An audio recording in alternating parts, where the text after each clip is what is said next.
Dulu ada salah seorang daripada crew seekers ni yang buat paranormal activity dekat rumah tu telah pun dirasuk.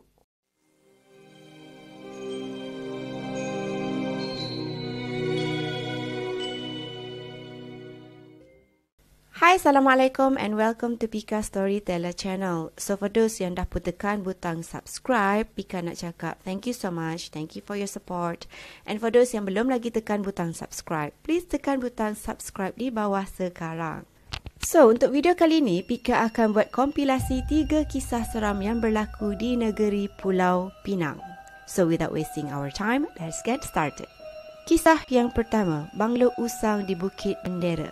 Sekiranya kalau korang pergi dekat kawasan Bukit Bendera, korang akan nampak dekat puncak Bukit Bendera tu kan, ada satu rumah usang yang berwarna hijau putih.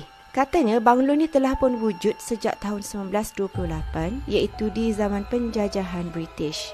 Selalunya orang yang suka hiking dekat kawasan-kawasan ni kan, diorang akan nampak rumah usang ni. Dan mereka akan kata yang dekat sana akan ada banyak sangat kejadian-kejadian misteri ataupun mistik yang berlaku dekat diorang. Antaranya bila diorang macam nak sampai dekat dengan kawasan rumah tu, mereka mula rasa macam seram sejuk dan at the same time diorang rasa macam sesak nafas.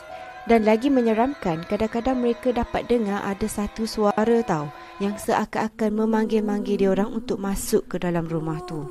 Namun sekiranya orang tu memang selalu hiking dekat kawasan tu, mereka akan ingat ada satu cerita yang sangat famous yang mana orang kata pernah ada seorang lelaki ni, dia telah pun masuk ke dalam rumah tu.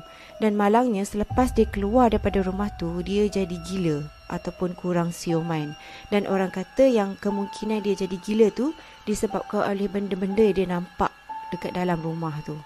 Bagi setengah orang yang kononnya diorang ni macam semangat dia macam kuat sikit, diorang yang mampu masuk ke dalam rumah tu pernah cakap yang sebenarnya dalam rumah tu dia ada 2 bilik tidur selain daripada satu ruang bawah tanah tau. Cuma diorang kata agak pelik sebab rumah tu kalau kita tengok memang dah lama sangat orang tinggalkan. Memang seriously sangat usang. Tapi dekat salah satu bilik tu, dia nampak macam ada orang yang menjaga bilik tu sebab bilik tu still lagi cantik dan nampak memang sangat bersih. Selain daripada tu, diorang juga kata dalam bilik tu penuh dengan lukisan-lukisan ketuhanan. Kisah yang kedua, kisah jelmaan di Bukit Salbiah. Alright, ada satu kawasan bukit dekat Tanjung Bungah ni, dia kata yang bukit tu sebenarnya digelar sebagai Bukit Salbiah. Okey, mungkin korang akan tanya kenapa nama bukit tu nama Bukit Salbiah. Sebab pada tahun 1980-an dulu ada satu kejadian jenayah ataupun kejadian pembunuhan yang memang menggemparkan rakyat Malaysia, yang mana ada seorang anggota polis ni telah pun dituduh membunuh kekasih dia. Dan nama perempuan tu ialah Salbiah.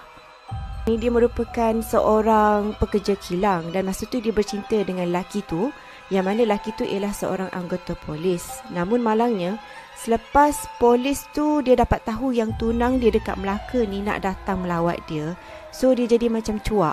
Dan dekat situ juga orang kata yang kononnya Salbiah ni dulu pernah mengandung dan selepas tu dia sanggup gugurkan kandungan dia. And then masa perbicaraan tu ada pihak kata yang Salbiah ni kononnya bunuh diri. Okay? Namun bila polis buat siasatan, mereka kata mustahil untuk dia bunuh diri. Dan disebabkan oleh kes tu jugalah, anggota polis tu pun didapati bersalah kerana dia telah pun membunuh Salbiah ni. Dan selepas tu dia mencampakkan mayat Salbiah tu dekat gaung. So orang kata dekat Bukit Salbiah ni, tempat yang paling seram ialah dekat satu selekoh yang sangat tajam, yang mana kalau korang ni agak bertuah, kadang-kadang korang akan nampak ada seorang perempuan yang melambai-lambai dekat korang daripada hujung bukit tu. Okay. Kadang-kadang dia melambai dan ada juga kata yang dia macam berjalan sambil menggendong baby. Dan lepas tu dia tenung je dekat gaung tu, dekat bukit tu kan.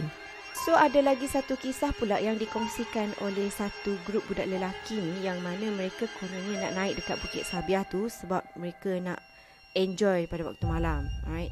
Kemudian ada salah seorang daripada diorang ni macam mulut dia agak celupar. So dia macam mention lah pasal benda tu kan. Dan selepas daripada tu, mereka nampak dekat tepi tingkap kereta diorang ni ada satu kain tau yang macam terjulur turun. So Diorang macam terus diam dan tiba-tiba diorang dapat dengar satu dentuman yang sangat kuat, macam seolah ada something yang jatuh daripada atas bumbung kereta diorang tu. Dan pada masa tu, yang si pemandu ni pun mulalah pecut, dan masa tu juga dia nampak yang makhluk tu sebenarnya tengah terbang, tengah ikut diorang daripada belakang. Alright. Kisah yang ketiga, Rumah 99 Pintu di Nibong Tebal. Okay, untuk pengetahuan korang, rumah ni sebenarnya dia ada 10 bilik dan ada satu dewan tari tau. Dan orang gelarkan rumah ni sebagai Rumah 99 Pintu sebab katanya dekat setiap bilik diorang tu ada 5 hingga 6 pintu ataupun susunan pintu. Sebenarnya rumah ni telah pun dibina pada tahun 1840 oleh seorang businessman British yang bernama Ramsden. Namun pada tahun 1948, cucu kepada businessman tadi telah pun ditemui mati. Kononnya dia ni masa tu tengah on the way turun tangga dan selepas tu dia telah pun dibunuh dengan cara ditembak di kepala sebanyak 2 kali. Dan selepas daripada tu, rumah tu pun dibiarkan kosong. Ramai penduduk kampung dekat-dekat kawasan tu yang cakap banyak sangat benda mistik ataupun misteri yang selalu berlaku dekat kawasan rumah tu. Antaranya diorang dapat dengar bunyi gendang, kadang-kadang diorang dengar bunyi jeritan seolah-olah orang yang sedang terseksa. Alright, rumah ni merupakan rumah 99 pintu kan. Tapi ada satu mitos yang sangat famous mengatakan yang setiap kali tepat jam 12 malam, pintu yang ke-100 akan muncul. Dan disebabkan oleh mitos yang sangat famous tu, terdapat banyak sangat paranormal activity yang dijalankan dekat kawasan rumah tu. Dan selain tu juga, kalau korang pernah dengar tentang Seekers, dulu ada salah seorang daripada kru Seekers ni yang buat paranormal activity dekat rumah tu telah pun dirasuk.